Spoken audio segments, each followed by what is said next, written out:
Hello and good afternoon, Xbox Nation. Welcome to a special edition of the Xbox Factor podcast. I am one of your hosts, MrBooMStickXL, and today I have my co-host, who is none other than the Welsh gamer, Drew. Thanks so much for being here. I know it's very late in the UK, but having you here was absolutely paramount. No, I appreciate it, man. Thanks for having me, obviously, and we got a good panel. Let's do this.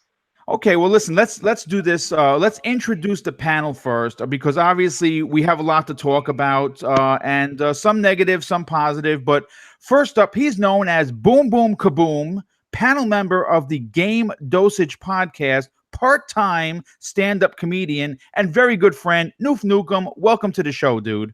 Boom, boom, kaboom. Indeed, it's a double dosage of boom on this particular podcast. Glad you could have me here, Boom. Great, fantastic panel as well. Can't wait to dive into the topics. Obviously, we just witnessed, the X0 event for 2018, last show of the year, and I'm sure we've all got some pretty deep opinions to give, so I'll shut my big yap and let's get this show rolling. Yeah, okay. Well, listen, hold on, folks, because it's going to be a good show. Next, we have someone who's always in the chat, supporting others, lover of all things Xbox, and making his first ever podcast appearance, the Elite Gaming Guru. Welcome, dude. Mate, thanks for having me. I hope I'm equally as paramount as Welsh Gamer over here. But yeah, lots to talk about, lots to cover. Not as much as we'd hoped, unfortunately, but let's get on with this. I'm looking forward to this. Yeah, well, we're gonna break it down. Next, showrunner of the awesome Game Dosage podcast, fellow Division agent, and all-around nice guy, the Glitcher. Welcome to the show, dude. Oh yeah, what's going on, guys? Yeah, we got some interesting things to talk about tonight with that debacle of a show. I have a lot to say about it, but we'll wait till we get rolling. Let's get the rest of the people introduced, and thank you for having me on, Mr. Boom. Nice. Well, listen, welcome, dude. I'm glad you're here. Last but certainly not least, a man's whose opinion I highly respect, friend for over 20 years, event planner of our crew's Game of the Year award celebrations that have now been going on for 7 years, and someone who has been gaming since hamsters powered the consoles, Jay the Retro Gamer. Welcome, dude. Thank you, Boom. Glad to be here. Hope to have a good discussion about the X018. We didn't get PSX this year, but this will have to do.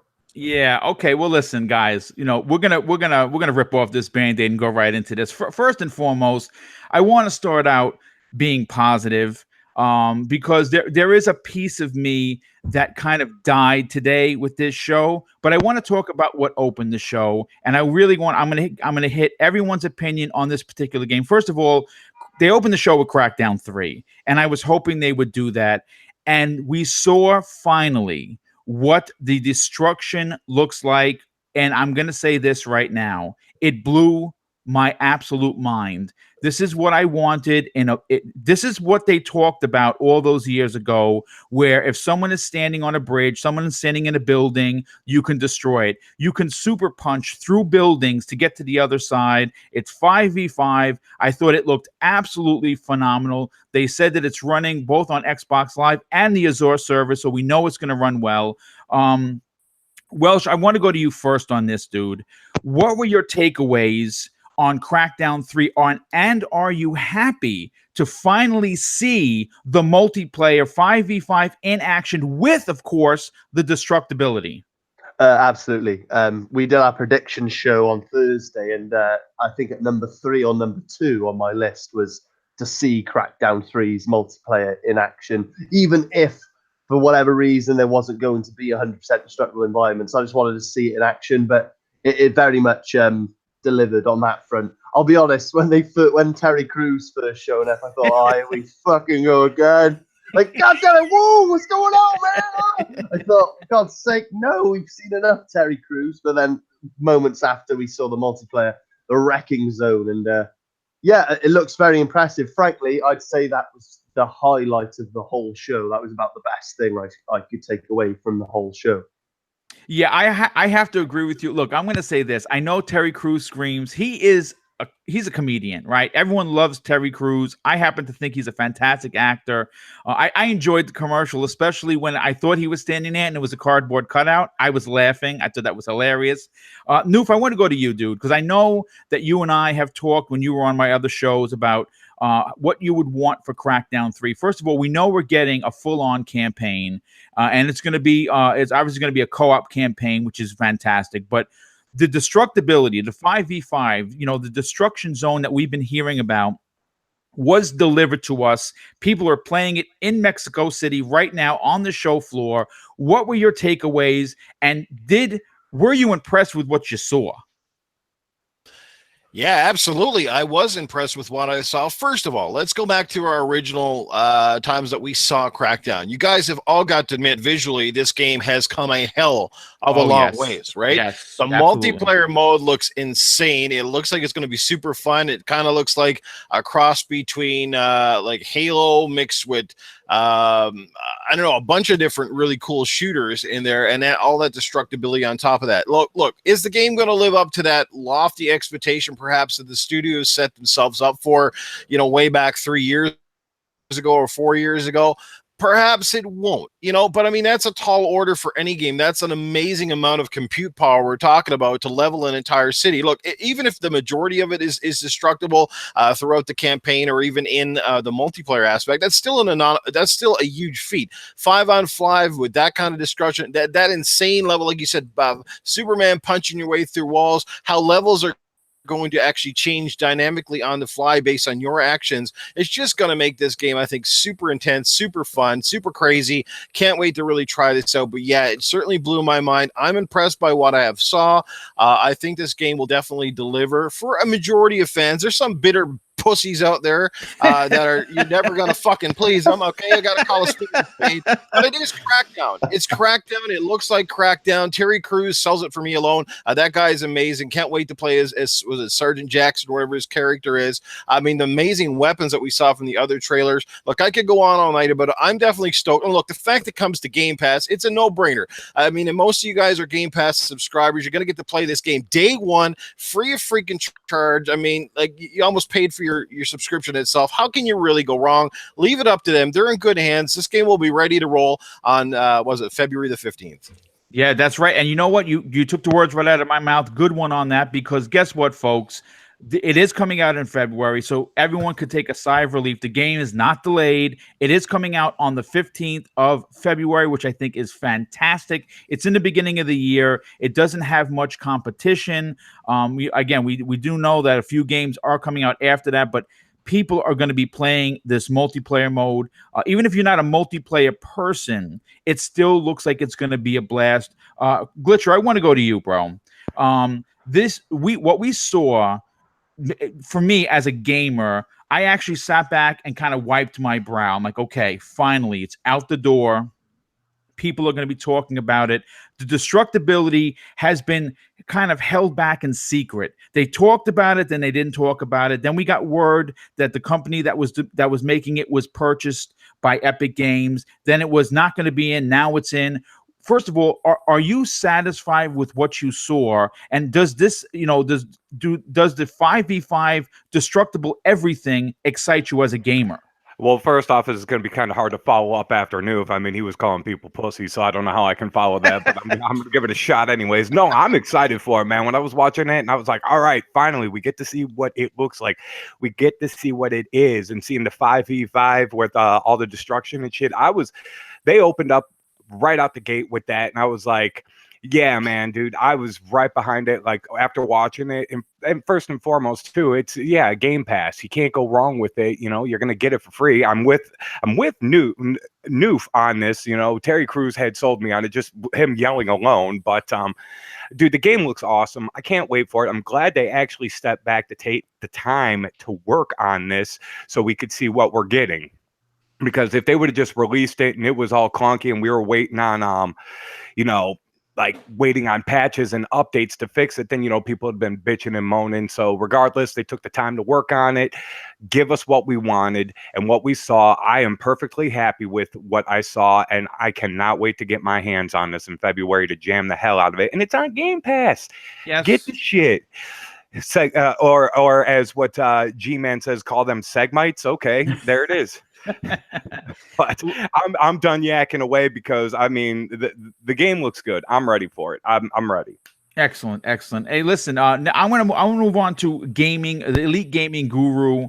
I gotta say this. I'm a big Crackdown fan, and I know that there are a lot of people are. And of course, one of the tweets I did right after what I saw is this: what they showed live on the stage really is going to put the smackdown on all the naysayers, right? Like going into this event, everyone was saying we're not going to see destructibility. They're going to come out and say that it's canceled. All this ridiculous nonsense. And they came out, and for me anyway, they blew me away. But I want to get your take on the deal. Elite, what were your takeaways from the Crackdown 3 multiplayer destructibility showing up in full force? Oh well, it's incredible, isn't it? It's unprecedented. We've not seen anything to that magnitude before in a game. I don't think we've not seen that much open world action with that much destruction in a game. I mean, as you see them destroying the buildings, you can see the buildings crumbling on the floor, and I think they actually remain there. I think they actually stay there throughout the rest of the game. It looks absolutely incredible, absolutely manic, absolutely mental, and that is just going to raise the bar on that kind of sort of game. You can see where the cloud is absolutely required in that kind of sort of genre of game now. And the benefit to it all is they pulled it forward to 15th because wasn't it? Yes, it was originally the 20. Yeah. Well, supposedly the 22nd. So they did pull it forward, like the rumor was. Yeah. Yeah. So they've dropped the mic on everyone there and sort of thought they'd just jump out early with it rather than delay it and be lost. But as Noof and Attack said, it's on Game Pass as well. So they're laughing. Yeah, absolutely. Let's first of all, I got to pay the bills real quick. Wow, I don't care with the amazing $20 super chat. He says, love the show, great studio announcements and awesome trailers. Game Pass subscriber, and we'll try all of these games. Still giddy about RE2 remake. Yes, I am. It's already been announced as my game of the year. Chaos Theory also with the $2 super chat, and got to talk to him on DM privately. And we had a good talk the other day, so thank you for that $2 super chat. Like I always say, every dollar counts. Now, getting to Jay the Retro Gamer. I know you're not a multiplayer dude. We've talked privately, but with all of the controversy that surrounding Crackdown 3, as a gamer, not just an Xbox gamer, but a gamer, did you have a sigh of relief to see the destructibility in everyone's face showed off for the entire world to see? Yeah, I think that, Microsoft absolutely had to show this because there have been such, negative kind of, vibes or whatever have you on the internet regarding this game. So they absolutely needed to show it. Of course, at the end of the day, the only thing I care about is once that game comes out, it's going to be fun. It's going to probably be an orb collectathon. Yes. As the original one was, and how good does the game feel in my hand? How good is the systems and the progression and the story? Even though I'm not expecting a whole lot on that front, but just is it going to be fun to play? But on the destructibility side, they absolutely needed to show it. I mean, in my camp, I thought it was a little, we'll have to see how well it works in reality, and but it looked good in the trailer for sure. Yeah, I mean, look, let me just say this. The one thing Crackdown was known for was the wacky weapons and the rocket launchers, grenade launchers, Gatling guns, and they all seemed to be there. They were showing how they were, mowing down other agents, one-on-one, and then at the same time they showed people super punching through buildings to get away from someone that was shooting at them. I found the trailer to be absolutely stunning. For me, it's the highlight of the show. But you know what? Let's move on to Game Pass, because they announced a total of, I believe, 16 titles going into Game Pass, and some of the titles were a little bit small, and some were, really big ones. And I'm not going to break down every title because it's just too many of them, but I want to break down the big ones. And real quick, I have to say once again, a big thank you to Wow I Don't Care with an additional $25 super chat. And he says, Crackdown 3 looked awesome. Can't wait to try it. He will be collecting the 1,000 gamer score personally. Yes, I'm going to try and go for that as well, as I'm also going to try and get the 1,000 orbs because I'm crazy like that. But look, Game Pass, Noof Nukem, you've talked about it, right? It's a deal. $10 a month, and if you're a savvy person like myself, I wind up during one of the holidays, got 6 months for $30, which is $5 a month. I can imagine we're going to get a very similar deal come Black Friday. They announced that PUBG, Hellblade, Thief of Thieves, and Ori and the Blind Forest, which is the ultimate edition of that, and Ori Will of the Wisps are coming to Game Pass. How big was that announcement? Noof, you there, brother? Oh, yeah. I didn't know if you were actually talking to me on that one. First off, let me just say that, look, this whole show, if there was, it was kind of a double-edged sword. It was kind of a good, it was kind of a bad. This whole XO, to me, honestly felt like one giant promotion for Game Pass more than anything else. Kind of like, let's push it out there before the holiday season. Let's drop that announcement of the consoles dropping the $100 or whatever. I'm sure we'll get to that later on. But, I mean, that's kind of really what it felt like. And it's not necessarily a bad thing. I mean, obviously, it's the ace in the hole for Microsoft moving forward. They're really counting on Game Pass, and so are some of the developers. As Phil alluded to when he was speaking, like people are eating Game Pass up. There's millions of Game Pass subscribers already, and what he's also finding is not only are people just downloading Game Pass and paying the subscription fees, but what they're also doing is actually buying games off of that list as well, almost like they're double dipping. So it's, I mean, if people keep doing that, that's fantastic. But as far as the list of games coming to Game Pass, yeah, it's pretty cool. PUBG kicked it off at the top of the show. And is it only me, or does PUBG always look a hell of a lot better to me when they're running the videos of it playing on a show than actually playing the damn game? I'm always like, man, if the game kind of played for me the way I see the videos, I'd be like, man, maybe I'd really like that game. But anyway, start off with PUBG. Ori's a big addition to that as well. There was a lot of really cool indie titles that they alluded to towards the end.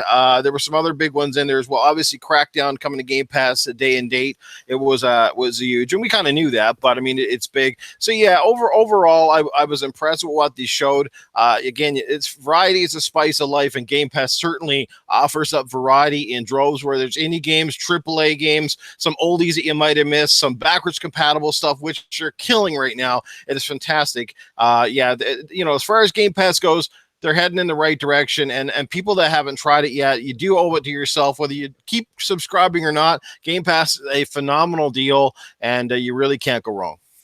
Well, listen, I'm gonna get to the next one, man. Wow, I don't care, blowing my socks off with another. I know he's going to super town, chat. bro. He says, "Here's some more super chat to extend your Game Pass subscription. Boom. Hope that you are excited for Ori as I am. Listen, dude. First of all, thank you so much for the generosity.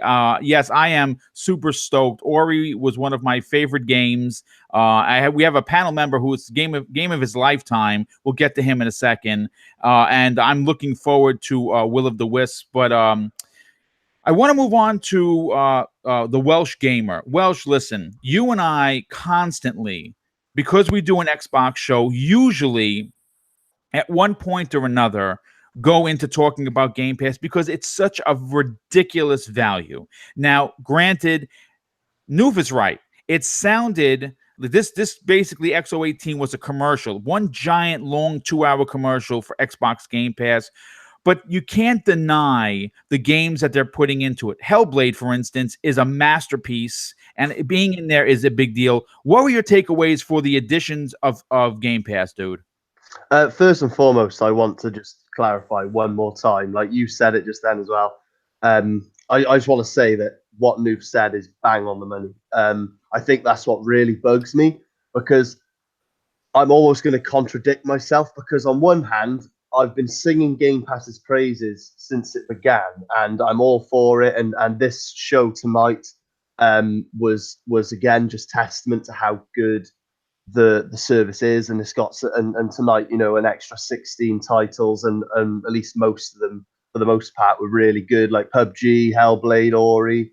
There's a few really good ones on there, and it just makes the service more and more worth it for people on the outside thinking, oh, should I subscribe to this service? Yes, you bloody well should. It's a very good service.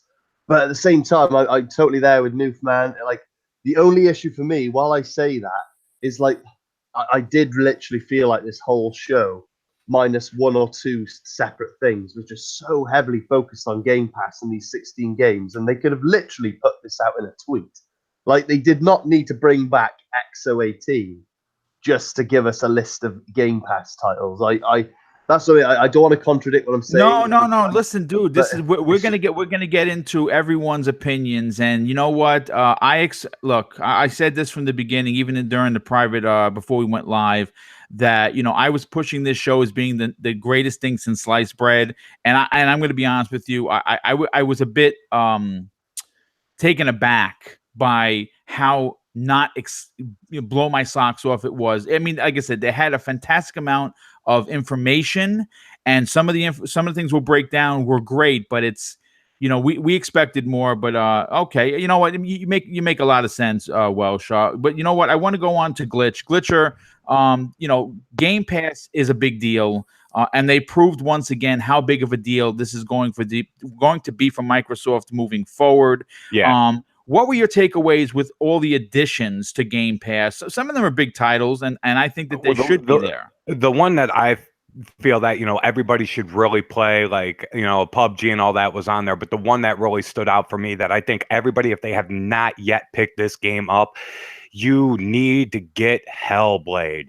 That game is in Game Pass. You need to get that. That one, when I saw was put in there, I was like, awesome. I mean, yeah, they put PUBG in there. Cool. I already had it. I've already played the hell out of it. I'm already sick of the damn game. Ori, yeah, cool. Gonna check it out. I never messed with Ori. And I'm gonna mess with the second one. I've heard a lot of good thing about Ori. Oh, it's fantastic. Yeah. Gonna check it out, of course. But Hellblade, definitely, you need to check that out in the chat if you have not gotten it or anything. When that gets put in there, play it. And then it's actually getting a physical release all across platforms that it was released on. So I thought that was also cool as well, that you can actually get a physical copy of the game. Right. So but yeah, like what you guys have been talking about, how this pretty much was a big stroke off for Game Pass. It was just stroking Game Pass, going all left and right. It's like, oh, Game Pass here, oh, Game Pass there. And that's pretty much what it was. And I get it. I mean, but there was a lot of the games I was really interested in, and I was glad to see that are going to make it to Game Pass. But some of them I was just kind of like Hello Neighbor, I'm going to check that one out. The Other Neighbor, or whatever it was called, because I played Hello Neighbor, and it's a pretty cool game. And it's actually really fun. Yeah, it's a fun game. My kid loves the hell out of it. So most kids do.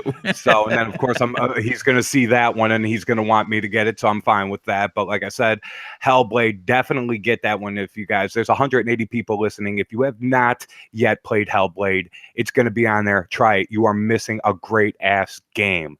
But other than that, that's all I got to say. And your wow, I don't care, man, is really hitting you up. Yeah, buddy. let me just do this. Dude, you are awesome. You are awesome for hitting up. Mr. Boom is a good dude, and you are supporting an amazing channel. So, and I'm gonna thank you for that. Hey, wow, why don't you stop by the Game Dosage podcast tonight, there, bro? Yeah, right. We're giving away a console on the Game Dosage podcast. I have to give a couple of shout outs for super chats, because everyone that donates, it is a big deal to me, more than you can possibly know. The Board Game Renegade, he says, my favorite moment of the show was seeing a huge board game collection behind someone at Obsidian. Once again, wow, I don't care, with another $5 super chat. Didn't mean to blow your socks off. Great channel, Boom. Love the live shows. Thank you very much. Midway Monster with a $5 super chat. If I add Game Pass, it will be for the indie titles or smaller games. And then he's hoping to grab a white Xbox One X for Black Friday. Michael Johnson with the $10 super chat. He says, I wasn't expecting the most mind-blowing show ever, but I thought the show was great. I'm hyped for Crackdown 3, Ori 2, Gears 5 in 2019. Welcome to Obsidian and in exile to the Xbox family. Yeah, and last but certainly not least, again, wow, I don't care, with an additional $5 super chat. Thanks again, dude. Listen, again, your generosity is really just blew my doors off today. But Joe the Retro Gamer, I got to go you, brother. I know that this wasn't when we talked privately, before the show went live, and you said you were like, it was okay. It's kind of what I expected. What were your takeaways from what they're putting into Game Pass? Do you think that this was one giant Game Pass commercial? Absolutely. And, I certainly echo everyone else's thoughts about it being, to kind of add on to it being a commercial, that it is a great value. I tend to play a lot of either a combination of single player or big open world 60-hour games, as well as a lot of 2D titles and clearly a lot of Metroidvanias. I have to kind of point out how big a deal having Ori is. Not for me personally, because of course, I know there are a lot of the hardcore fans who have the game, love the game, but anytime that game can get out to more people and have more people try it out and grow that audience is just, I just love that, because it is a fantastic game. Yeah. Overall, Would you say it's one of your favorite games of all time? I'm sorry? It was one of your favorite games of all time. Literally, yeah. I mean, I thought that, it didn't really get any better than your Super Metroid, Castlevania, Symphony of the Night, Shadow Complex, Guacamelee. But when Ori came out, the combination of just art style and music and gameplay, traversal, everything about that game just spoke to me. And it literally is one of my favorite games of all time. Nice. That's Listen, awesome. That's awesome. I mean, I haven't played Hellblade or Ori, so I can't wait to grab those two titles. So. Yeah, I mean, the big games coming into Game Pass, but you know what? Listen, we have to move on to the next topic, because obviously, we can only say so much about Game Pass. It's a great service. New games are coming. Some of the games that are that they're adding are fantastic. Some of the games that they're going to be adding, like Thief of Thieves is available today. I'm probably going to check that out, because that's by Robert Kirkman. If you're unfamiliar with who he is, he created The Walking Dead, so it looks very interesting. But you know what? I want to bring up 3 games.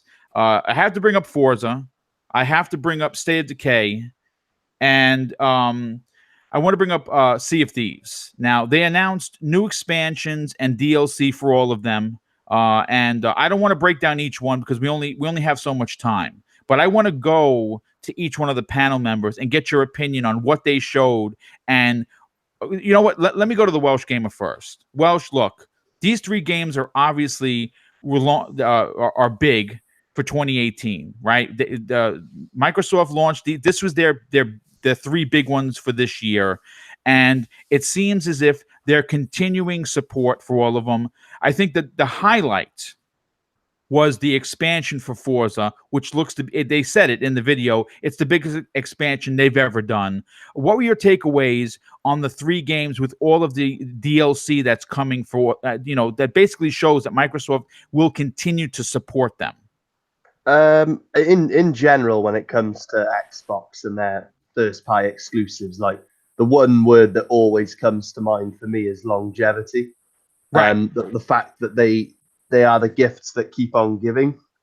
They're always updating and bringing new stuff, and for the most part, it's free as well. I mean, I don't know about the Forza side of life. I imagine that'll be a paid DLC, but yeah, that's definitely a paid DLC for sure. Absolutely. Yeah, but when it concerns State of Decay 2's Z Hunter stuff and Sea of Thieves, the arena, that is completely free. Yes, they are.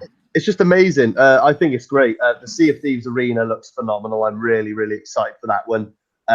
Pirate Unknown Battlegrounds, I kind of gave a little nod to. What else do we have? We have the Z Hunter stuff. I mean, I think that one's so much an expansion, but more like just more weapons and stuff like that, which, creates another element to the game. It's got a lot of replayability anyway, so a new playthrough with stealthiness of using a crossbow and stuff like that. It does look quite cool. I think that's definitely inspired by Daryl Dixon from Walking Dead. Yes. And then the Forza stuff. I mean, Forza's a fantastic, massive, game anyway. And this expansion, like you said, Boom, they said it like outright that it's the biggest expansion they've done. It's just impressive. And again, I just think if you're an Xbox gamer, and whether you're a subscriber to the service of Game Pass or not, maybe you've bought these titles individually, like on physical disc or whatever, like you've actually physically bought these games, you're getting your money's worth either way. You're getting longevity out of them, replayability, and it's good that these games are constantly being supported. Much like the other games, your Halo, your Gears, they are years old and they still get free DLC all the time, free maps for the multiplayer, and all kinds of stuff. So it's just great. It just certainly makes me as an Xbox fan feel more and more like, happy to be an Xbox fan because of the fact that it's just bang for buck. Absolutely, dude. You're 100% right. Listen, Noof, I want to go to you next, dude. Listen, they announced Sea of Thieves, the arena, Zed Hunter update, both free. Then they explained that Forza Horizon 4 is getting the biggest expansion called Fortune Island, and it looks stunning. What were your takeaways on the fact that Microsoft proves that they don't abandon their games? They're looking to make sure that the fans have something to play each and every month, something new being added. What were your takeaways, dude? Well, hey, how you scallywags? Ready the cannons! Alrighty. My takeaway was, yes, I love the fact that Microsoft are sticking with their franchises. They know there is life beyond the initial release date, and they have for quite some time and continue to support. You see that with Gears of War 4. We've seen it with Halo. We continue to see it with Forza Horizon. Obviously, Sea of Thieves, which I'm really excited about the Sea of Thieves one, to be honest with you, because if anybody knows on this panel and anybody who is a Sea of Thieves fan, one of the best parts about that game all along has been when you get it in an intense battle with another ship, and you're going tit for tat, all that stuff. I said tit, but anyway. But you know what I'm saying, right? And that was the one that did kind of excite me a little bit, because I think that's the perfect thing to inject a little bit of life, a little bit more of the competitive nature in Sea of Thieves. So I'm definitely excited to see. I'm excited for it all, but I'm really happy to see that Microsoft is throwing it out, and they're not going to town like, oh, this DLC is going to cost you another $50, or you got to subscribe to this to get it. It's it's free to people that have already purchased the games. Let's not even talk about that debacle with the PUBG skins, but that's got nothing to do with Microsoft. But yeah, they've been doing great, man. Those are some pleasant surprises from tonight's show. I'm happy to see it moving forward and can't wait to try out all of that different DLC. Yeah, you know what? Again, I, as a fan of just games in general, I love to see that titles that are released earlier in the year still have something to be played. Even going all the way into 2019, they're going to be supporting these games. But Glitch, I want to go to you on this, dude. The three big Microsoft titles of 2018, though, to some may not be the biggest titles ever, but you know what? They have millions and millions of people that are still playing. Are you happy to see that 2 out of the 3 are getting updates and they're free? Oh yeah, I mean, come on, man. Free is the best way to go. But no, what I like, man, is more content means more gameplay. You're gonna drop free content to these games that people purchased and everything, and that really makes the fans happy, because it's like they spent X amount of dollars on the game, and then it's like, they could charge them like $50-$60 each crack, or a season pass or whatever, and they're just like, no, you know what? Here's a new mode for free. Here's a new mode for free. Go ahead, and that's cool. That's what I like about it, and I'm a huge zombie guy. So I'm definitely going to be jumping in the Zed Hunter, man, because I love zombies. I love slaughtering the hell out of zombies because that's my thing. So, and then, I'm definitely going to check out the Sea of Thieves.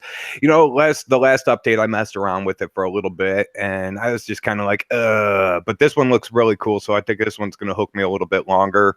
So I'm ready to check that out. And then, of course, the Forza one, that one's going to be a paid DLC. But Jesus Christ, Forza is just gorgeous looking anyway. So I can't wait to see what that beast looks like. So pretty much all in all, for what they announced with the DLCs and stuff, I was thoroughly pleased, especially with the zombies. Yeah, absolutely. I was really taken aback that 2 out of the 3 are free. Again, if you are a Game Pass subscriber, I believe the DLC is discounted. So if you don't own the big mega edition of Forza Horizon 4, you could probably get it on sale. Elite Gaming Guru, look, this is the first time we're talking, so I don't know your gaming playing habits, but being a fan of Xbox and being that these 3 games are first-party titles, were you happy to see that not only are they being supported, but getting free DLC for the fans that have been still playing the games? Oh yes, definitely. Especially for Sea of Thieves, I think Rare's an excellent development crew, and they took a lot of slaps at the beginning with the launch. Yes, but they're continuously feeding and just listening to their gamers and just churning out massive DLC for free. And same as Forza and State of Decay, just excellent, massive DLC. All three, all looks fantastic. The only fault I thought with the show was they did focus too much on it and show too much, especially Status K2. But Yeah. I'm so hyped, especially for Sea of Thieves. The DLC looks fantastic, and the game's so. I urge everyone to just jump back into the games because the game's progressed so much more since launch. Yeah, I don't play it personally because I'm still waiting for them to announce a single player mode. Because I'm more of a single player guy, like Sea of Thieves. Yeah, it's again great multiplayer. It's just not my bag. But Jay the Retro Gamer, dude, I want to go to you. I know you for 20 years, so I know your playing habits, but you're also an Xbox fan. But like me, you support multiple consoles. Were you happy to see that Microsoft is still going to be supporting these three particular titles, and they were here at X018 in a big way? Yeah, of course. I think, you have to be very mindful of supporting the user base in cases like this where you can offer free content where it makes sense, and also try to find smart ways to monetize, your game in other areas. I'm not sure if or how these games are doing that. Forza is just one of those games that just is fantastic out of the box. So I think most people, are very happy to go ahead and sink more money into the content. But yeah, it's all about just kind of keeping your player base happy, because it's all about developing a franchise, and you just got to support that user base. So free is good, but it's got to be worth it. The quality still has to be there. And it seems like the quality is there. But you know what? We've talked about those three games. Now I'm going to just kind of dole out what we saw, and I'm just going to get everyone's opinion on them. We saw some Tomb Raider DLC, looked fantastic. We saw Jump Force, which, by the way, December 3rd, I'm buying that game day one. That looks absolutely stunning. We saw Just Cause 4, which looked, like Just Cause does. It's just an incredible, just mind-blowing, do anything type of game. And there were a few others that we saw. For instance, we saw Metro Exodus. We saw a little snippet of that. That looks stunning, and I'm very excited for next year for that game as well. Welsh, let me ask you, third party was there in a big way.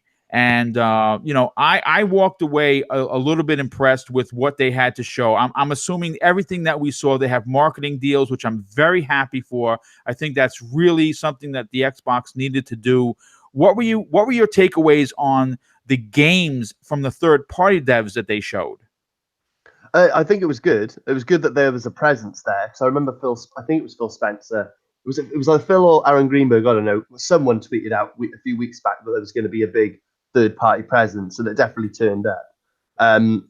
Shadow of the Tomb Raider just genuinely looks amazing. I can't wait to play it, because, as you know, I'm playing through the first one, and then I'm going to play the second one. I haven't actually got round to the third one yet, so it's good that there's going to be plenty of content there for me. And right. But I tell you what, though, out of all the ones you mentioned, Metro's, I played Metro at EGX. That game is going to melt eyeballs. People are going to have a lot of fun with that one. But Devil May Cry 5 was another one that they showed, and I got to be honest, as someone who hasn't actually played Devil May Cry since like maybe Devil May Cry 2 on the PS2 or something like that, it's been a long time. That what they shown, while it was they only really shown one game mode, the Void, which is like a sandbox where you can practice with all the different devil breakers and shit like that. That looked really cool, man. I'm glad they shown that, because they didn't really show enough for me at E3 for me to be like, but what they were talking about got me excited. The passion was there. The guy talking like back and forth to the camera. I think in a nutshell, I'll just say this: the third-party presence was definitely there. It got a lot of people excited, no doubt. If you're fans of any of these games, it's glad that they've shown them. Just Cause, I've never really played Just Cause, but to say I wasn't impressed with what I saw would be a lie. In a nutshell, all I can really say is I'm glad that there was a good presence with third party, and I'm glad that they shown a lot of it was in good detail. The Xbox One X enhancements as well. it just gets you excited. But I can't wait for like Devil May Cry 5, Metro.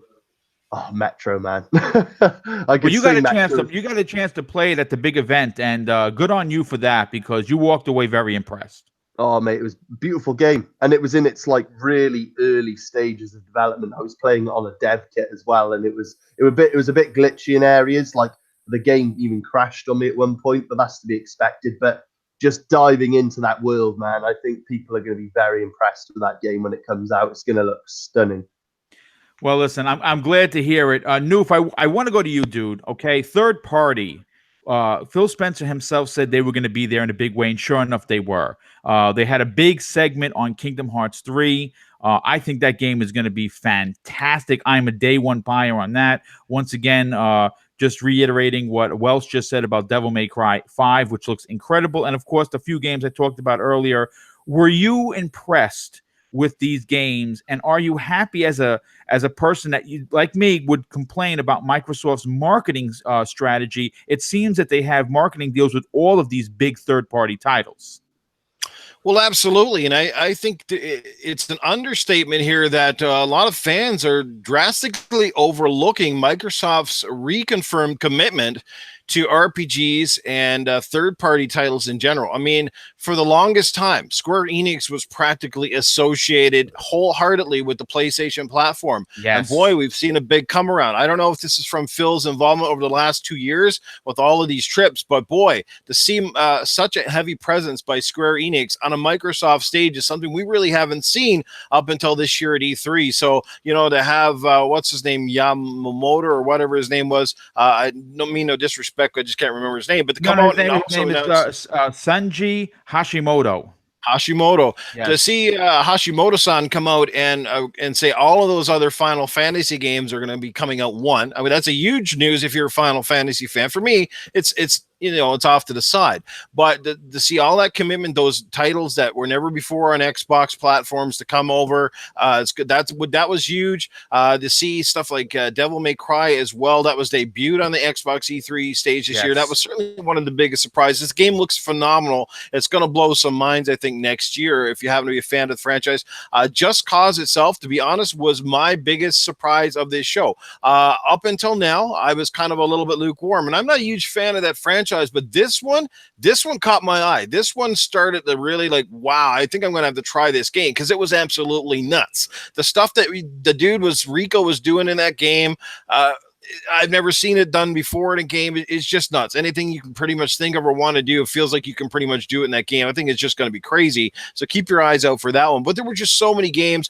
Kingdom Hearts was showing off again. I know a lot of people are anticipating that game for January and stuff like that. So let's keep our fingers crossed that maybe they will bring the other titles over in the Kingdom Hearts franchise at some point, which is a possibility. I think lots of people support Square Enix in their titles. So yeah, man, I was blown away overall. That's one thing that's definitely come a huge step up for Xbox, as seeing all these the games, and also, you know, reiterated once again on this stage that they look and play the best on the Xbox One X. Nice. Well, that's great. They should hire you for a commercial, dude, and pay you for saying that. But look, Glitcher, I want to get to you, dude. Listen, Senji Hashimoto being on stage was a big deal. Having Devil May Cry 5 there was a big deal. Having all of these third-party games out front to say that, yes, you can play them. And at the end of most of the statements were they're getting Xbox One X enhancements, which means that if you own an X, you're going to play these best. What were your takeaways from the third-party showing? I was thrown back, dude. Like Kingdom Hearts 3, definitely, because that whole entire conversation they were having, I was kind of hoping in that 20-minute conversation they were having with this dude that he would have dropped that, the original are also coming to Xbox, but that didn't happen. But then he talked about Final Fantasy 7, 9, 10, and 12 are coming next year, and then next week 13, 13.2, and 13.3 are going to be playable on the backwards compatibility next week, which I thought that was pretty cool because I did like 13. The other ones can kind of piss off on that. But Just Cause 4, I really like Just Cause 3. I had a great time with that, but watching the trailer for this, And then seeing some of the gameplay for it, or the game looked insane. I was like, that's what the hell this game is going to look like? Jesus Christ. I'm excited about that. Metro Exodus. Oh my God, can't wait to get my hands on that son of a bitch. That game Collector's looks edition, damn. Oh yes, dude, that thing looked insane. And like when they were showing like the monster's face, and then they were showing the game, it was like whoa, and they were switching it back and forth. I was like, which is the game and which is the statue? Which is the game and which is the statue? That's how it was like looking all crazy. But yeah, and then Devil May Cry 5, good time right there. Can't wait for it with the Devil Breaker and the Void. Get to practice and just beat the hell out of a monster for infinity. Yes. Jump Force, oh my God, dude, just looking at phenomenal. I'm a huge Dragon Ball fan, so seeing Goku, Vegeta, and Frieza just going at it in that form, oh my God, dude, I was Golden Frieza, no less. Oh, yep, I had them Super Saiyan Gods, had Golden Frieza. I was tweaking, man. I was like, oh my God, I was like a kid in a candy store again, dude. It was great. So, but yeah, I enjoyed what they showed. I can't wait. I can't wait to get my hands on any of those games, man. I'm just ready to jam them now. And Nice. like Noob said, and like you said, Xbox One Enhanced, and they will be played best on the X. No doubt, dude. I am done, so I'm gonna shut up now, and you can pass this on along. All right. Well, Elite Gaming Guru. Obviously, we know you're a big Xbox fan. I mean, you look at your avatar, and it's that emerald green that everyone knows and loves. Okay. Third-party games. For me anyway, I didn't expect them to be there in full force, and they were, and they blew my doors off. But what were your takeaways from it? Were you impressed with what Microsoft did and getting all of these games to come to the stage to X018?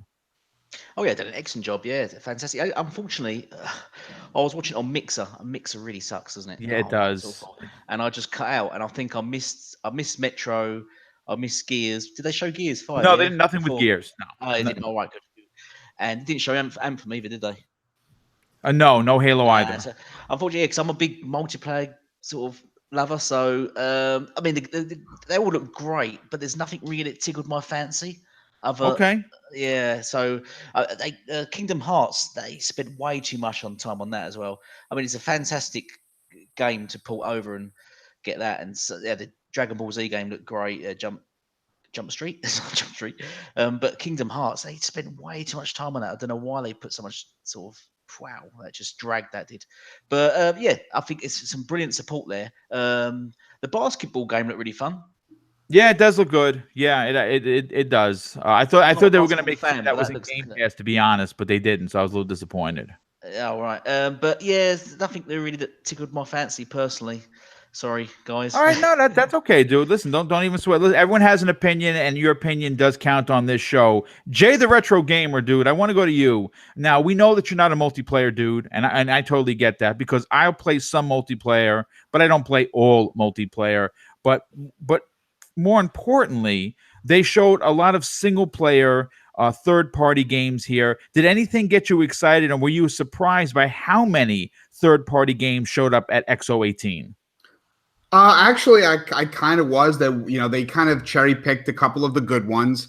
Yeah. And overall, I was, considering that games like Fortnite and PUBG and Overwatch and games like that just kind of rule these days with younger kids. But I was happy to see that there's a lot of love for single player games. I'm not going to reiterate what a lot of people have said about most of them. I was most excited for Kingdom Hearts 3. Yes. But Just Cause 4, Devil May Cry 5, both look great. I will say this one thing, because I know we're not going to get to it probably, but the one game during the ID at Xbox part of the show, Sable, I think, is a game that Sable looks fantastic. Keep on their radar. Yeah. I don't really know what the game is going to be like, but that art style is just incredible, and I can't wait to see more of that when it comes out. But otherwise, just agree with everyone else's sentiments on most of the third party stuff. Happy to see it. Happy to see single player games are still very much in the forefront. Absolutely. Great point. Well, listen, we're going to move on to the elephant in the room. Okay. This is going to be all what your opinion are, but I want to go into it. Matt Booty, obviously we know who he is. Took on a big job, right? Took basically Phil Spencer's old job, and He made 2 studio announcements. One was pretty much the worst kept secret in the history of the universe, which was, of course, Obsidian Entertainment. And the second one was In Exile Studio, who is another master RPG maker. Welsh, I want to go to you on this. Were you let down, or were you just like, okay, it's still 2 new studios, one that we don't really know a lot about, one that we know a lot about? Were you happy with what they had to say? First, I'm going to start by saying, Boom, I think there's something. I think there's something going on here. I think you must be like, while getting an ear in with my dog, because my dog is taking another shit next to me, and it absolutely stinks. This happened on Thursday. She'd done a massive turd next to me, and now she's done it again. Nice one, dog. Anyway, is that what your dog thought of the show? I think so. I think that she might have overheard Boom asking our opinions on the show, and she just thought, "I'll tell you my fucking opinion." Yeah, nice one. Oh man, but no, answering your question, of course, to have the news that there's new acquisitions is never bad news. But when the way they were bigging up Matt Booty, they said it at the very start. They're like, "Oh, yes. Matt Booty at the end, he's going to reveal some exciting stuff." I was like, "Fucking hell, wicked! Matt Booty, he's going to be the one to reveal Fable. He's going to be showing us what the initiative are working on, what Playground Games are working on, what the hell what other studios were." But instead, we just got told, "Yeah, we got Obsidian and In Exile." And it's like, okay, cool. Like, that's not bad news if you're an Xbox fan. That just means there's going to be more games. And I think it was Noof that alluded to it earlier about the RPG focus that has been taken by Xbox, and it does go overlooked. And this is just testament to that again. Like, Obsidian and In Exile are both very RPG focused developers, and it just proves that, okay, it might not be anytime soon, but we are in fact going to see a hell of a lot more of that genre come to the Xbox. So yeah, of course, if you're a foreseer, you look into the into the far future, it's good news. But in terms of the right here, right now, I mean, I went into this with one thing in mind. I was like, I remember, and I said it to you just on Thursday, Boom. I said these exact words. I want to see what the developers that have already been announced are working on. I'm not saying they need to give us trailers. I just want them to explain what it is that's going on, especially when it concerns the initiative, because that's the most mysterious developer. The first quadruple A developer, all these big names from like Rockstar jumping ship going over there. I wanted to know what they're working on. I thought that's what Matt Booty was going to be throwing our way. Maybe even a cheeky Fable announcement. That was definitely the pipe dream. So to say, I was disappointed, but not because, Exile and Obsidian, they're shit. I wasn't disappointed for that reason. They're obviously going to be good, and I'm excited to see what they work on. But I was disappointed in the sense that, like I said to you before, some of these things they could have easily just put out in a tweet or just mentioned here, mentioned there. I'm still, honestly, after everything, still scratching my head wondering why the hell did they even bring back XO, because they didn't announce anything overly significant. Well, you know what, we're gonna get into everyone's grade at the end of this particular segment, because I want to hear from everyone what they thought of the show as an overall. Obviously it was a 2-hour show, and we're not going to be able to touch on everything. Like, for instance, mouse and keyboard, we know it's coming. We know that they announced a bunch of games for it, but we're not going to cover it because a lot of people don't care. But Noof, I want to go to you, dude. Look, anytime a new studio is acquired by Microsoft, it proves that they are looking to have a stable of talent that is going to be putting out games. We're not complaining that we're only getting 2 or 3 games a year. This could up the ante to maybe 5, 6, 7 games a year once these studios start rolling. Were you surprised with the announcements, and are you disappointed with who they announced? Well, surprise, there really wasn't much of a surprise you alluded to, Boom, because, like I said, a worst kept secret in gaming over the past couple of months was Obsidian. I mean, a lot of us knew it was coming, or at least felt it was coming. So obviously the ink is dry and the deal is set. But any other day of the week, look, getting a company like Obsidian would be huge news, right? As far as In Exile, let me just tell you that my, my dong didn't move even a single inch when that one was put out there. Okay, but you know what I do respect and admire with Microsoft and the acquisitions they made prior to this and E3 is that they've really broadened the portfolio of their studios. Not only do they now have 13, decent to amazing studios, but they have a lot of depth in their lineup of types of games, and people don't get that. You've got 343 who are pretty much masters now of the first-person shooter. You got a great third-party action multiplayer centric with the Coalition, you know what I mean? Initiative, we still don't know what they're bringing to the table. You get a AAA awesome developer like Ninja Theory, who definitely know how to do some great cinematic, story-based, third-party action games. And now you bring in Obsidian, who's got a great track record, obviously made a huge name for themselves with Knights of the Old Republic 2, and a few other games. Stick of Truth was a well-done game as well that had modest success, if not good success, based on South Park. So yeah, they got some pedigree, they got some backgrounds, and it's like this. It's law of averages, right? Moving forward, is every one of these companies going to put out, say, a Metacritic mega hit? Probably not.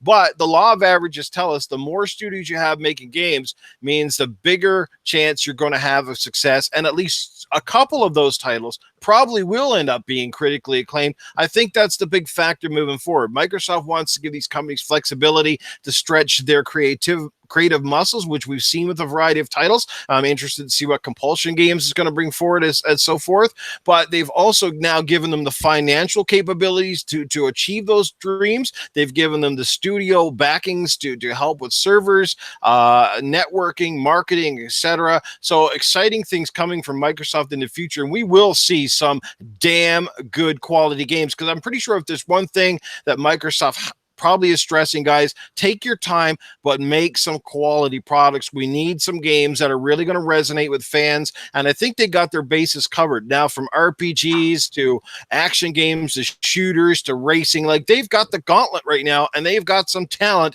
So guys, it might not happen tomorrow, but we have got some damn good years ahead of us as Xbox gamers. Absolutely. Well said, dude. Really well said. Glitch, I have to go to you next, dude. Listen, what they did on today's stage, I think was good for the company. All right. And okay, personally, me, I've never heard of in Exile. I've never heard of them. I've heard of the games they mentioned. I just didn't know they made them. But that's not to say that having two more studios added to that ridiculous list of first party studios is a bad thing. What were your takeaways from this, dude? So we got two more studios added on, so that means more games coming our way. We all knew Obsidian, so we only got really one studio announcement because we all knew Obsidian was going to happen. Pretty much, yes. Yes. Exile, really never heard of them. I heard of the games, but never heard of the company themselves. So, but I dig the role-playing game genre, so I'm excited about that. I'm excited to see what they're going to bring to the table. So what that brings it a total of 15 studios now, correct? 15 in total. Yep. 15 total. So we got some serious firing power now on the Xbox. The Xbox is going to open up from the shooter box and the racer box to now the RPG box. So it's going to be a contender now with these 15 studios. We're going to have a lot of things coming our ways next. Well, maybe not next year. We know we got some games already on the way, but we don't know. It's the end of this year. We got, E3 next year. They could be like, okay, here's what we've been working on, and it's happening this year. It's going to happen 2019. So we've got a lot of firing power now for the Xbox brand. Xbox is looking real good right now. So with that being said, I'll save my opinion on how I rate the show after. But other than that, I can't wait to see what these companies are going to launch out for Xbox. I was excited. Like I said, didn't know who Exile was, knew the titles, but really good RPG portfolio on the Xbox brand. I'm excited, guys. Nice. Well said, dude. Elite Gaming Guru, being an Xbox dude, one of our biggest complaints personally for both of us has been the lack of first party for this particular generation. They've had some games, and you know what? All of them I've enjoyed, but they just didn't have enough studios, and they keep adding to the portfolio. Were you happy that these new studios made a total of 15 now that Xbox has in their portfolio? Oh, yes. I think they're obviously obviously acquiring the right studios to compete with Sony with the RPG single player sort of Yes. development. I don't think these games are going to come out and be your 90s plus, but these games are your Horizon Zero Dawn, your Hellblades, and that sort of kind of games. These games look critical. I reckon they can produce some excellent critical winning formulas here, and I think that I think Obsidian and in Exile, Exile, yes. two amazing studios. I think they've done well with them to feed. As soon as they start feeding cash into them two developers, I think we're going to see some really amazing stuff there. Well, more money as a backing, more people, more talent you can hire, bigger game budgets you can make, better games come out of that. Exactly. And I think we're going to see a big change from what we've seen previously, from because those two developers have produced some fantastic games in the past. They're not, it's nothing to be scoffed at all.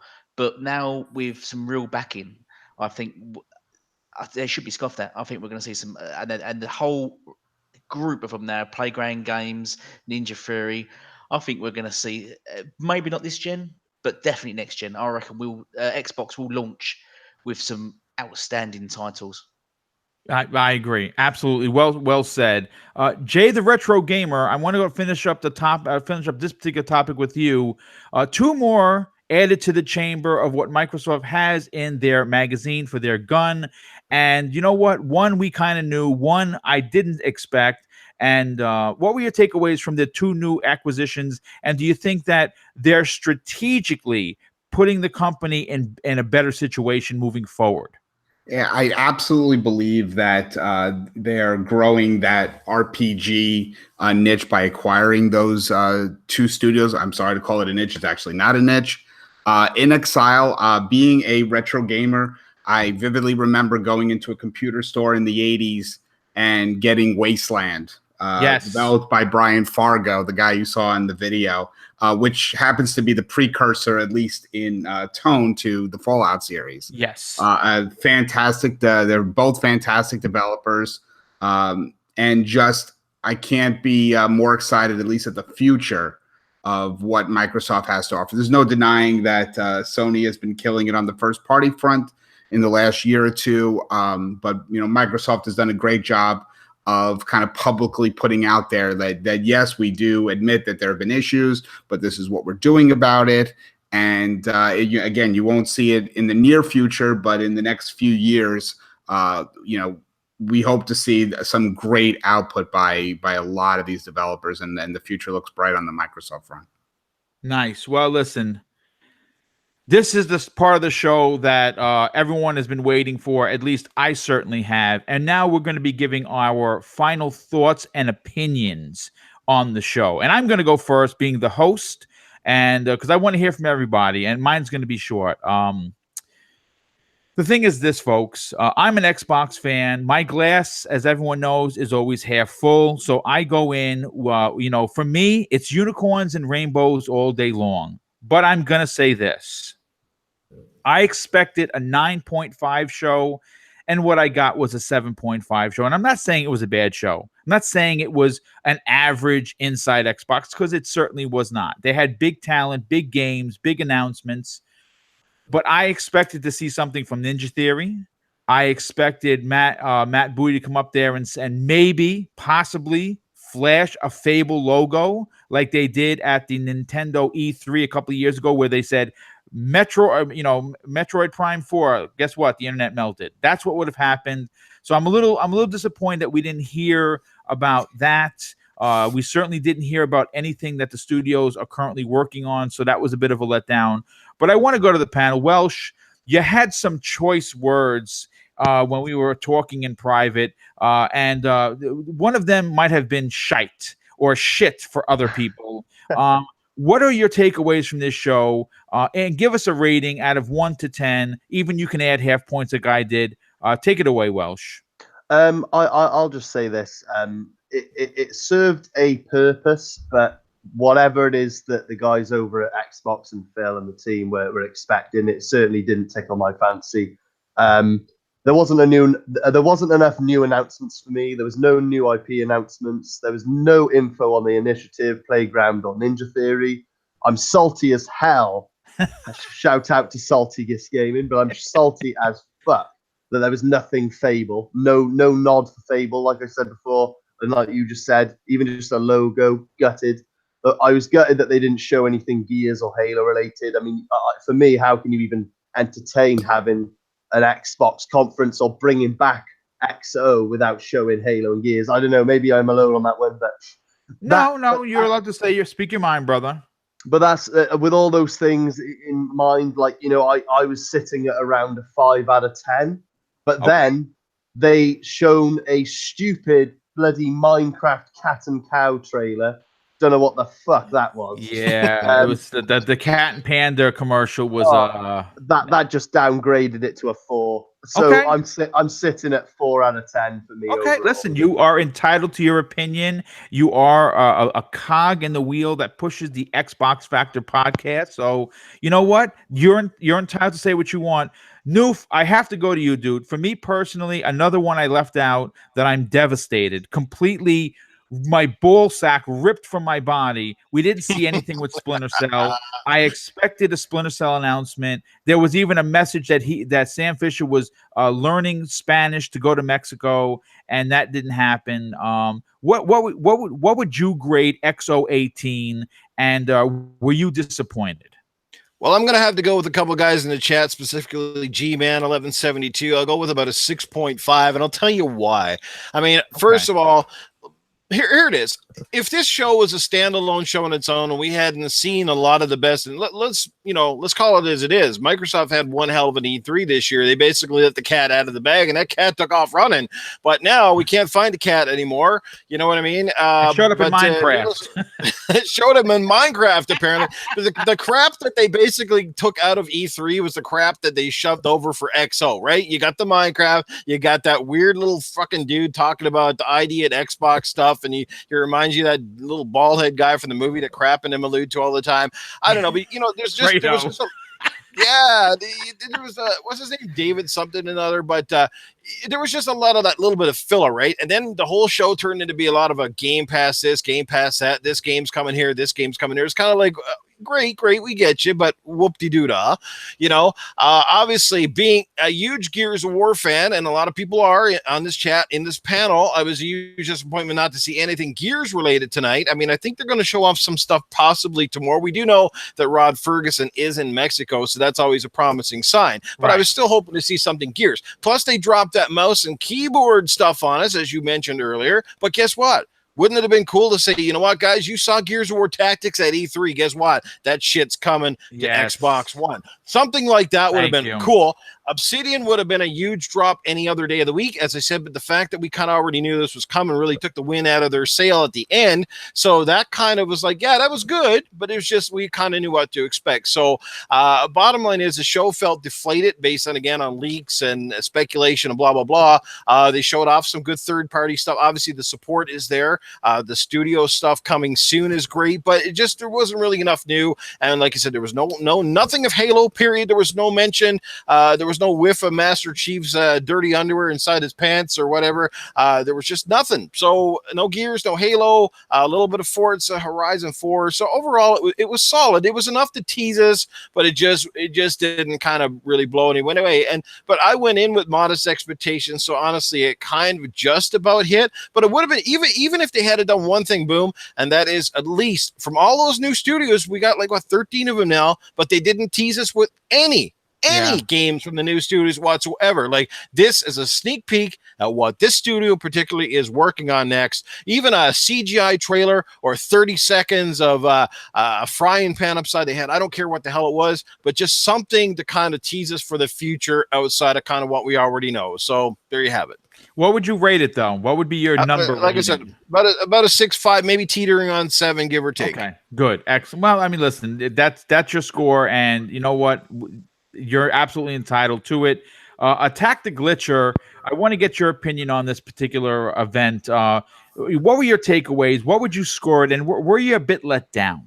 I went in with an open mind. You know, I was excited, but I went in with an open mind. I would rate the show a 5.5. About an hour and a half, about an hour and 15 minutes of the show was pumping, it was jamming, it was going, and then the rest of it just turned into kind of like dog shit. Like there was Okay. parts that I really didn't care about, like the panda and cats. I don't give a shit about panda and cats, and I really don't care about Minecraft.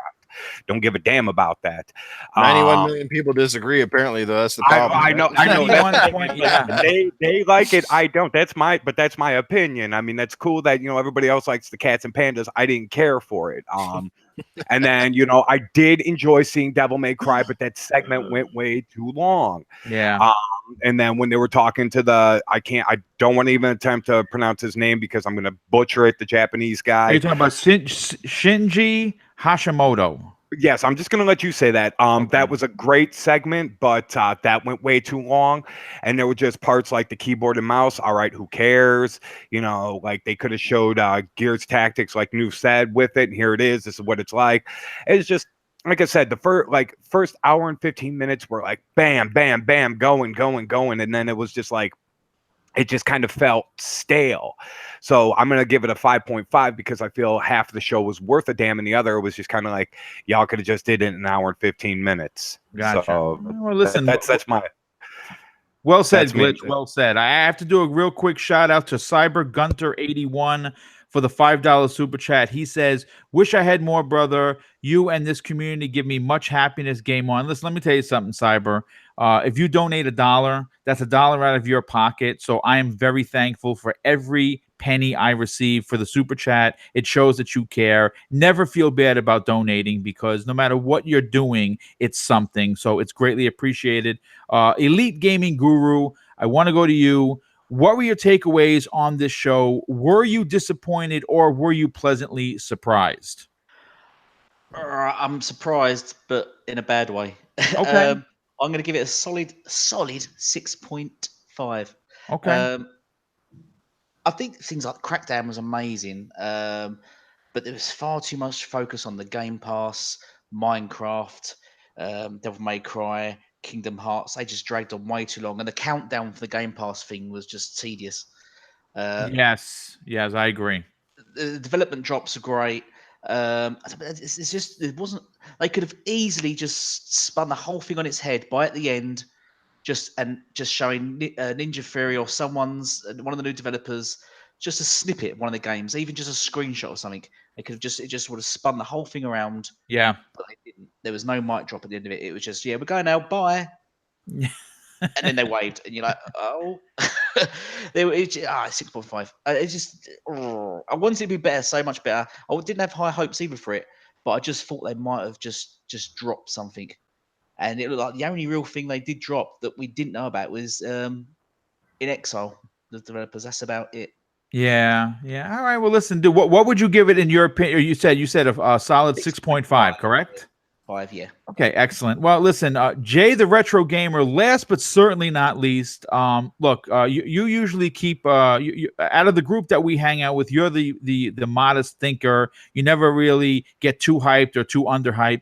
But what were your takeaways on this particular conference, X018? Did it surprise or did it slightly disappoint you? Well, let me start off by saying that up until the time you had asked me to join the podcast, I knew of the event, but I had actually forgotten that it was actually taking place this Saturday. That's how, out of the loop I was on that.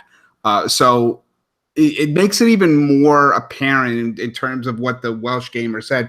I really don't know what they were expecting to get out of this. There's no big headline for the internet to have all the Xbox fanboys go crazy, nor was there anything that I felt that really hurt them. Right. I kind of grade the whole thing at about a 6. And that's a lot of that is due to my affection for Phil Spencer and what he does for the platform. I think, Xbox as a platform is just fantastic. And he, being him at the forefront, really, they continue to grow the ecosystem, from all the studio acquisitions, back compat, which I personally love to death, everything they're doing with Game Pass. But there was just so many things in here that really didn't really make me go wow, nor did it really, I mean, other than Ori, but nothing that really kind of made me go.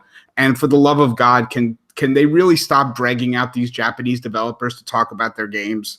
Because it literally made no sense to me, because they just go on way too long and they have little or nothing to say most of the time when they have it on there. So everything else I won't bore with everyone else with. Most of the everything has been said. So that's my take. Okay, well, listen, first of all, I have to thank the entire chat. And I want to say this, being relatively new to YouTube and new to live content, I was very, very nervous coming into this show, even though I've done hundreds, at least over 100 live shows, because I've never hosted a big post-game show. I even told my wife, I actually have butterflies going into this thing. But I broke records today for my particular channel, 191 people watching live. Man, that you don't understand. I may sit in the corner and kind of rock a little bit after this to kind of take it in, because being new, I'm happy to get one viewer, but there was 191 of you that were in the chat live watching this show, making comments, being nice with one another, talking, gaming, whether you liked the show or hated the show, loved the show, thought it was lukewarm. Everyone was being great with each other, and that to me is the most important thing. My channel was built on the idea of loving this community, and I'm very happy that my chats, and I've been told this by numerous DMs, how welcoming the chat has been, and it's a fun place to be. So that means a lot to me. My entire panel, guys, listen, I can't thank you enough for taking almost an hour and a half of your Saturday night to come hang out with me and the rest of the community.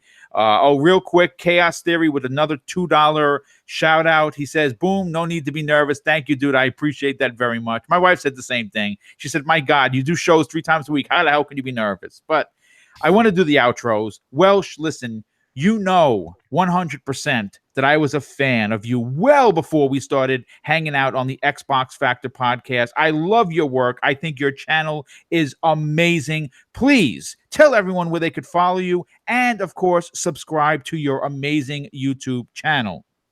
No, thank you. Appreciate that, Boom. Well, the Welsh Gamer, 3 words, the Welsh Gamer for YouTube. And if you want to follow me on Twitter, at the Welsh Gamer 93, 1 word. But no, cracking show though. I mean, like, granted, the XO for me wasn't great, but this post show was a lot of fun to do. Noof, Retro, Elite Gaming Guru, and Attack the Glitcher.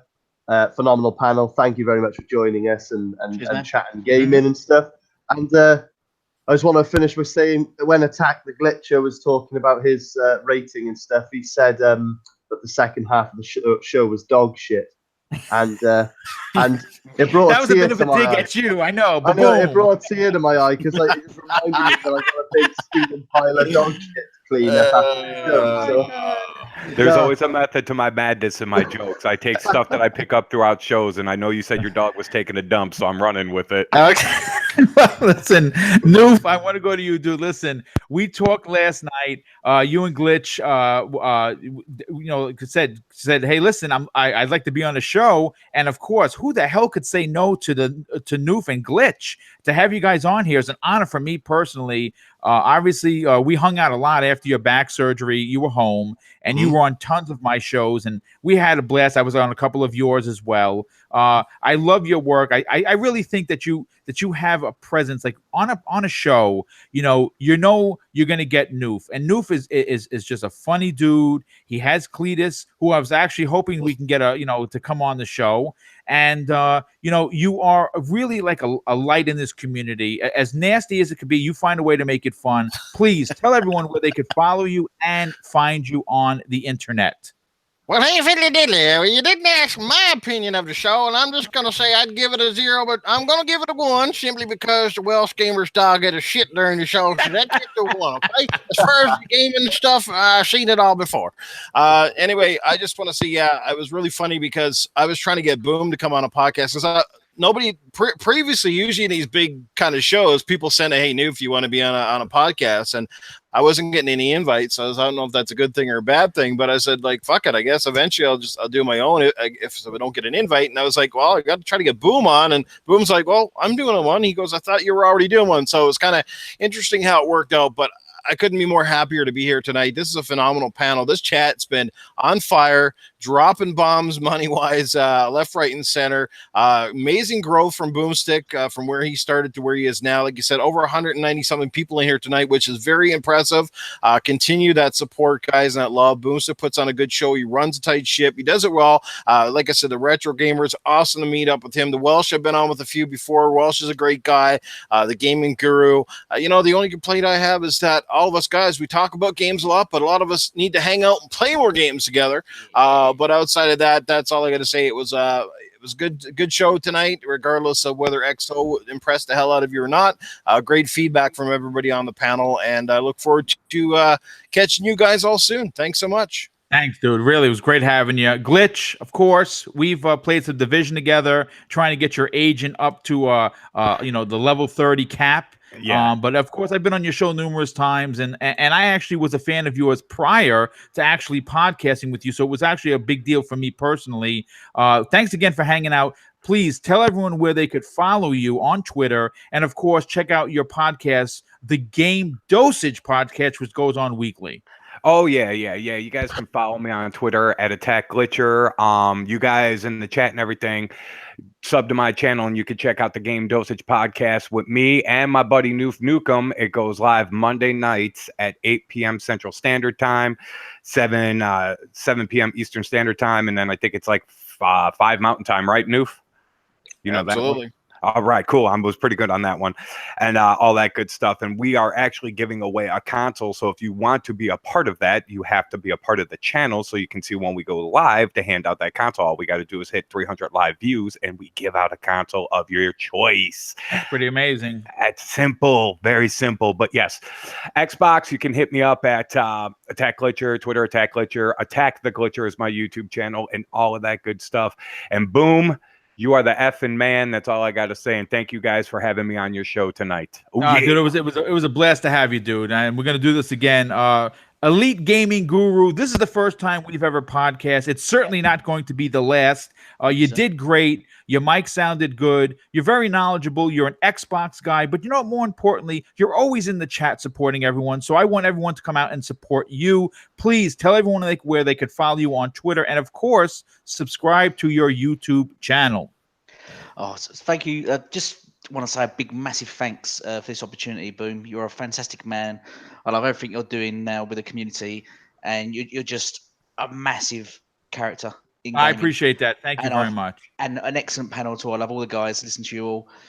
I've subbed you all as well. Where can you find me? You can find me on YouTube. Unfortunately, I've not got enough subs yet, so I'm just a bunch of numbers. But I think Daz is going to help me out in chat. Yes, he helps everybody. There he goes. So yeah, please check out my YouTube channel and sub and like and share. You can find me on Twitter under Elite Gaming Guru, but it's a 1 instead of U at the end. You'll find me sort of in the park with a beer as well. Nice. But nice. Thank you so much for this opportunity. I hope to get to see you all soon.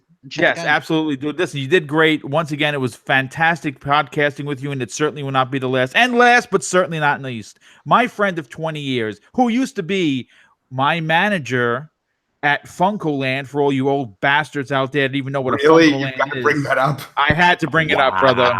Okay? You're as old as me. I'm older, but you know what? Jay the Retro Gamer, very good friend of mine. I respect his opinion. We have a Game of the Year celebration dinner every year. We've done it 7 years. He is the runner of that particular event, and he always has a good score system to what wins our Game of the Year. Retro, you don't have a lot of followers on Twitter. I saw that today. You know what? Everyone that's in the chat that's still here, please give this dude a follow. He is really a just book of knowledge when it comes to gaming. Tell everyone where they could follow you on Twitter, dude. Yeah, not really a social media guy, but if you're lonely and you need a friend, you can reach me at Jay the Retro Gamer on Twitter. Nice. Well, listen, dude, we're going to be getting together. We have to hang out soon. I just want to once again, looking forward to just a quick shout out to Neo Mental and Jay the Destroyer. Looking forward to us four getting together and hashing out another Game of the Year awards dinner. Yeah, it should be a blast. I look forward to it every year. Yes, it's very nerdy, but guess what? I'm a nerd and I don't give a shit. Anyway, listen, the chat, you were fantastic. The panel, even better. And this show completely blew my socks off with 191 plus people watching live. I can't thank you enough, but I also want to say good night to everyone. Be nice with one another. Follow and sub everyone that was on this panel, of course, including me. If you're not already subbed, I'd greatly appreciate it. And have a fantastic rest of the weekend. Have a good night. Be safe. And of course, be nice with one each other. Take care. Oh, yeah. Keep it tight ass.